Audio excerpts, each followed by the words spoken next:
to speak to George Orido, who is a journalist with the Standard Group. And of course, he's joining us from Kisumu. George, now you interacted with the former First Lady. First of all, you covered her quite frequently. And even at some point, you got a letter of appreciation from her. Talk to us about what you remember mostly about her and even your experience as a journalist interacting with her. Betty, thank you. And my first condolences to President Lucy Kibaki for the loss and the family. My interaction with the First Lady was unique because she was known to be a little bit abrasive with the media. Mine was the opposite. I'd paid attention to the choir she had started, the First Lady State Choir, and they were singing well. And I thought it was time to reflect on their works. It was led by one June Ogola, who she had tapped from the SOS village in Nairobi. Mm-hmm. And they did a good job. So I watched a lot of them performing in the national events, especially at Nyayo Stadium mm-hmm. or elsewhere.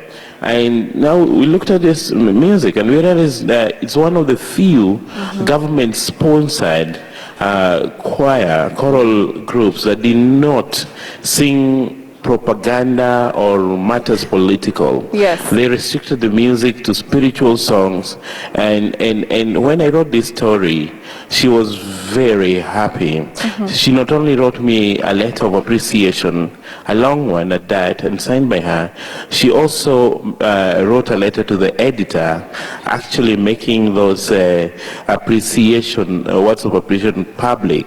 And I have a copy of that. And you can imagine how she wrote and said, I wish to know that I was motivated mm-hmm. to establish the choir for 3 reasons. One, she says her choir was to help build bridges to give national identity to young people. And she's also using that to create job opportunities for the talented. And you know, that choir had many young people who are full-time employed at State House, and they, for the period that Mama Lucy was at State House, they earned a living in a way that they had never done before this choir was formed. Right, George. Let's talk a bit about this choir, because this is another interesting angle to the former First Lady that many people seem to have forgotten about, that, you know, this choir really, really meant a lot to her. And like you said, the songs were different. They were not political. They were just, you know, songs that would praise development or certain aspects of positive things about the country. But what sense would you get, you know, even with interacting with the choir, about the kind of person who she was vis-a-vis the kind of person who the public knew, someone who was, you know, many times combative? Yes, you know, Isaiah Kabira, then the head of Presidential Press Service, would tell you that the best way to have Mama Lucy mellow was to give her good music.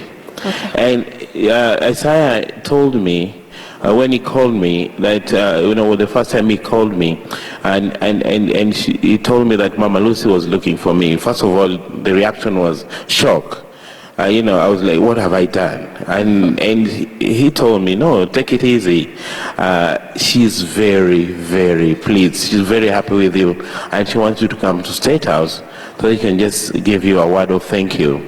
And he told me many a times, everything would come to a standstill at State House and make everyone read that article. So she loved music, and whenever there was good music, right, Mama Lucy came alive. Right. Yes. Right. Thank you very much, George. We'll be talking more about her and, of course, your interaction with her a bit later. Interesting conversation there. But for now, we want to take a short breather.